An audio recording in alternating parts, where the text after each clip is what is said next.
Fala pessoal, beleza?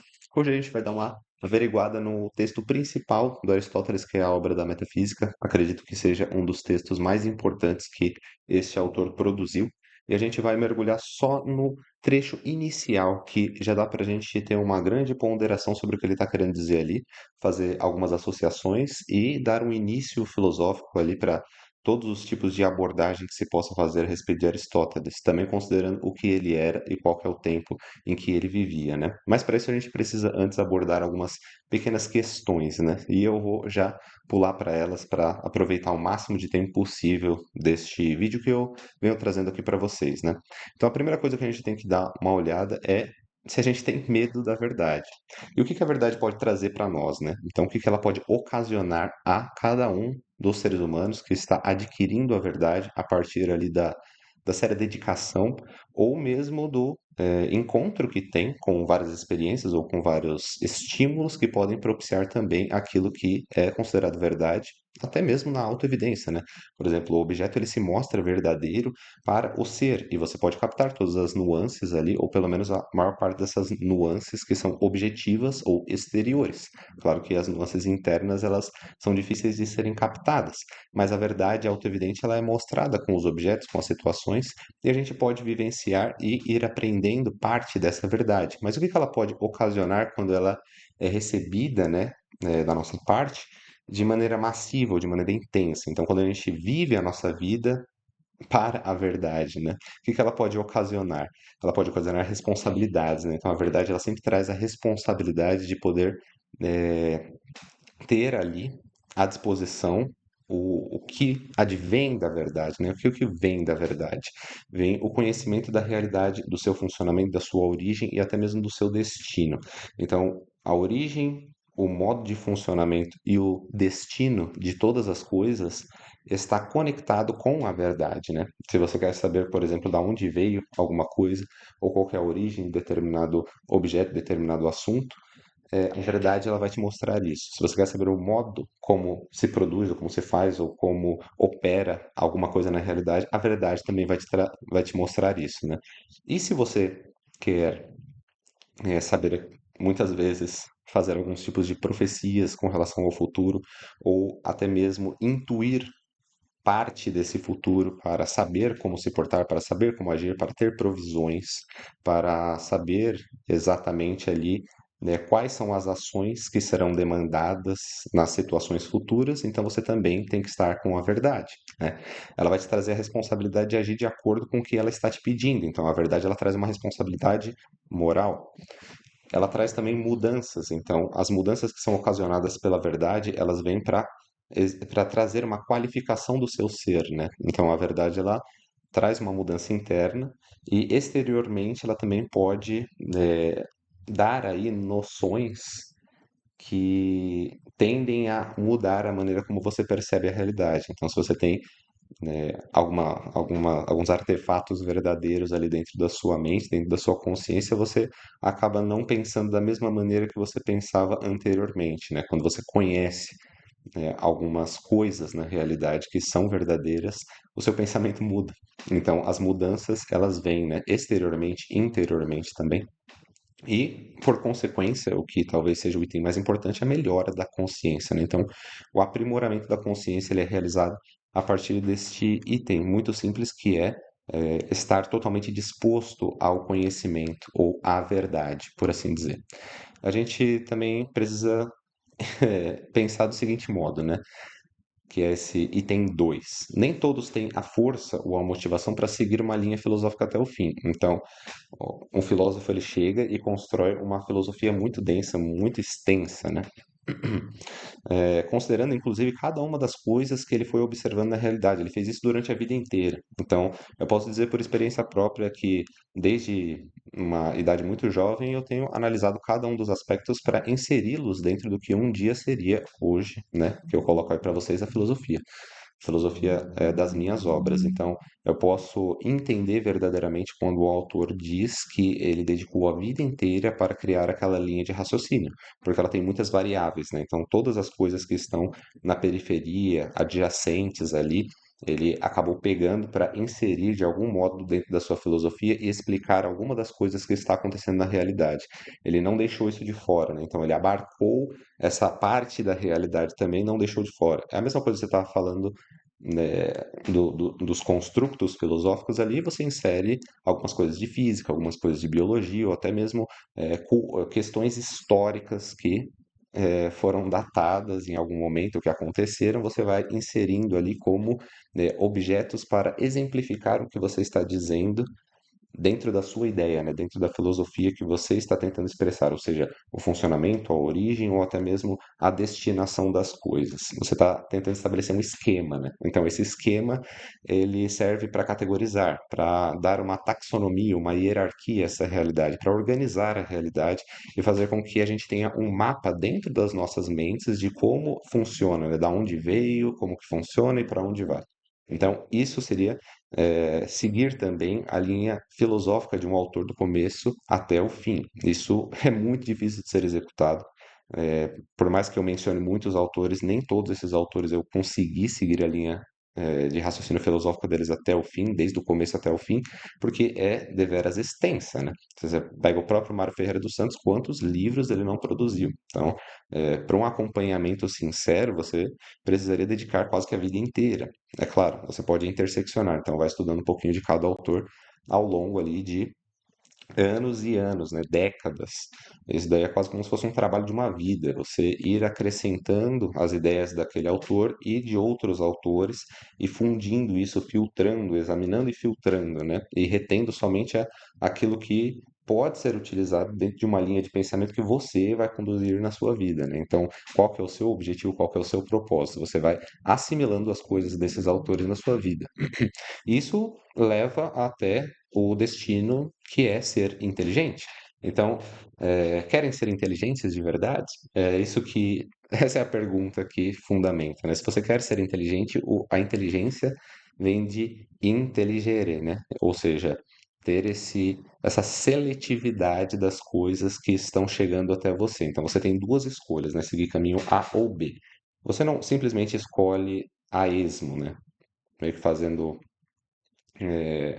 cantando uma musiquinha para saber qual dos dois você vai escolher. Não, você toma um partido baseando-se em todas as ideias que construíram o seu ser. Então você fala, eu acho que a partir de tudo aquilo que eu absorvi, a partir da minha moralidade, a partir do que eu considero ser o melhor, seja para seres humanos, seja para o funcionamento da realidade, seja para a vivência do meu próprio ser, eu juntando tudo isso, a decisão é essa. Então, você vai na direita, na esquerda, sei lá, tanto faz. É o caminho que você vai escolher, ele tem que ser baseado em toda a construção que você fez na sua vida, né? Então, isso daí é muito básico, muito simples. Querem ser inteligentes? Bom, eu digo aqui, a necessidade de reconhecer os gênios que deixaram alguma grande obra. Então, tem que olhar, tem que dar uma atenção para pessoas que realmente tinham algo a dizer sobre essa realidade, como ela funcionava, como ela se organizava, né? E a gente pode usar isso ao nosso favor. Também é importante, continuando aqui, né? Também é importante conhecer as grandes pessoas que foram contemporâneos ali ou conterrâneos. Então, pessoas que foram conterrâneas, que estão no nosso próprio território nacional aqui. É muito importante a gente saiba que os gênios saíram daqui, estão aqui, morreram aqui, ou de algum modo tiveram um vínculo com esse país. Então, muitos gênios passaram por aqui, nasceram aqui, tiveram grande parte da sua vida aqui, construíram suas obras aqui também, construíram eh, a existência do seu ser na nossa cultura. Então, a nossa cultura ela tem algo muito especial também. Daqui saíram grandes gênios, né? E também os contemporâneos. Eu estava mencionando isso esses dias, né? A respeito de uma pequena coisinha aqui, né?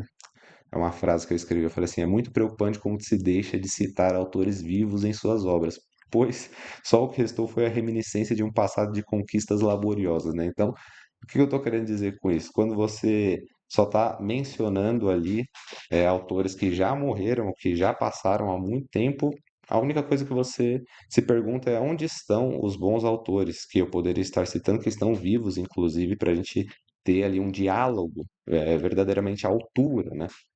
Isso hoje em dia está se tornando algo bem escasso. Então, continuando aqui, eu digo, em suma, conhecer aqueles que construíram o chão, em que hoje despretensiosamente nos apoiamos, né? Então, a gente está aqui simplesmente vivendo as coisas, por exemplo, que sujeitos como Aristóteles colocaram para nós. E a gente nem sequer dá o reconhecimento. Então, vamos dar uma olhada aqui nesse capítulo 1 do livro 1 da Metafísica de Aristóteles, né? Metafísica porque é um livro que foi produzido, ou pelo menos ali que foi reunido pelas pessoas que estavam escrevendo as coisas, ou que ele dizia, ou que ele estava passando de algum modo. É a primeira parte da metafísica que eu estou trazendo aqui, né? Então, primeiríssima parte da metafísica, e a metafísica é chamada assim porque ela está além da física, ou seja, tinha um livro que ele fez que é um livro de física, e aí depois desse livro de física, tinha ali o livro da metafísica. E essa metafísica são conceitos primordiais, ou seja, eles não se referem à objetividade da natureza, mas sim a um módulo intrínseco da natureza, como a natureza funciona meio que no construto, na ideia, na mentalidade, no pensamento, ou mesmo nas leis, nas normas, né? Quase como se fosse algo que hoje a gente explora na física quântica, por exemplo. Só que já há muito tempo atrás sendo colocado sob forma de conceitos ou de raciocínios meramente, não, né, tendo que ser provado dentro de um experimento laboratorial, né? As ideias elas já estavam sendo expressas a partir da autoevidência. Então, um sujeito como Aristóteles via que a realidade funcionava de determinado modo, ele emitia que algumas coisas ou coisas que tinham determinada qualidade ou determinada substância funcionavam desse modo. Então, isso criava uma linha, né? Então, coisas que têm substância tal funcionam do modo tal. Isso é um conceito metafísico, né? Você vai associando as coisas e criando esquemas. E esses esquemas, eles obviamente vão servir para que você identifique outras coisas na realidade, saiba a realidade onde você vive. Então, vamos dar uma olhada aqui no que ele tem a dizer para nós aqui, ó, né? Todos os homens têm por natureza, desejo de conhecer. Então, essa é a primeiríssima frase que ele coloca aqui, capítulo 1, livro 1, Metafísica, né? Um dos livros mais importantes do Aristóteles. E ele já está falando aqui para nós que todo homem tem por natureza desejo de conhecer. Qualquer um. Então, se você é um ser humano, o seu desejo natural é ter o conhecimento. Isso se prova de maneira muito simples. Ele já coloca a prova aqui, né? Uma prova disso é o prazer das sensações, pois, fora até de sua utilidade, eles nos agradam por si mesmos, né? E, mais que todas as outras, as visuais. Então, as sensações, elas agradam o ser humano por si mesmas. Elas nem precisam, assim, carregar um certo tipo de conhecimento ou até mesmo utilidade, como ele está falando aqui para nós. Se você vê, por exemplo, um pôr do sol, ele não tem uma utilidade objetiva para você, pragmática. No entanto, quando você olha, você vê aquela beleza e você quer olhar para isso. Um exemplo, né, que é sempre muito utilizado é quando você está ouvindo um barulho, né? Então, quando você ouve esse barulho, você quer direcionar a sua visão para de onde veio esse barulho. Isso significa que você precisa alimentar esse estímulo visual de alguma maneira, porque ele é o primeiro que tem de ser agradado, né? Então a gente tem uma preferência pelo estímulo visual, acredito que por ele conter um número de informações muito superior, né? Em termos de quantia mesmo. Então, por ele ter uma pletora de informações ali, que são bits de informação que o nosso cérebro processa, ele também acaba sendo muito mais agradável, de certo modo. Também pode causar um desagrado muito maior quando a gente vê imagens que a gente não gosta. Então, é uma faca de dois gumes. O que que eu estou querendo dizer aqui, né? Que olha só essa maravilha que Aristóteles passa para nós só no primeiro, então, assim, no primeiro parágrafo. Então a gente poderia ficar horas se debruçando aqui falando sobre esse primeiro parágrafo, inclusive sobre a conexão que o homem tem com o conhecimento. Afinal de contas, o homem distorcendo os seus tempos, né, conhecendo o passado e projetando coisas para o futuro, ele se diferencia de todos os outros seres contidos nesse mundo e na realidade que a gente consegue experienciar. Por que que acontece isso? Por causa do conhecimento, da necessidade imediata que o ser humano tem de sempre estar adquirindo algum tipo de estímulo dos sentidos, primeiramente, mas também abstratos, como fazer planejamentos ou mesmo ter memórias do passado, lembrar de coisas, querer ter objetivos na vida, né? Então, tudo isso se eh, meio que se associa numa linha intrínseca de tempo que o ser humano ele não consegue deixar de ter. Ele precisa alimentar todos esses estímulos que são puramente mentais. No entanto, a gente antes de chegar nisso precisa alimentar as partes físicas, né? Então todas as necessidades fisiológicas ou mesmo da própria fisicalidade do nosso ser. Então ele precisa alimentar isso, depois a gente consegue ter uma elevação abstrata do nosso ser, que é o nosso real propósito, o objetivo. Então, o espírito ele está naturalmente vinculado com isso, né? O nosso ânimo, ele infla o nosso ser a partir de algo que não conseguimos muito bem descrever dentro dos aspectos científicos. É exatamente por isso que brechas como o niilismo, ele aparece por aí dentro do cientificismo, né? Então, a academia científica se torna uma religião pregando o niilismo e todo mundo ganha, né? Porque ninguém está seguindo as ideias mais aperfeiçoadas da mentalidade, fazendo com que muitas massas sigam um caminho mais ou menos direcionado, né? Num círculo sem saída. Então, a elite desse mundo encurrala todas as pessoas dentro de um pensamento meio homogêneo.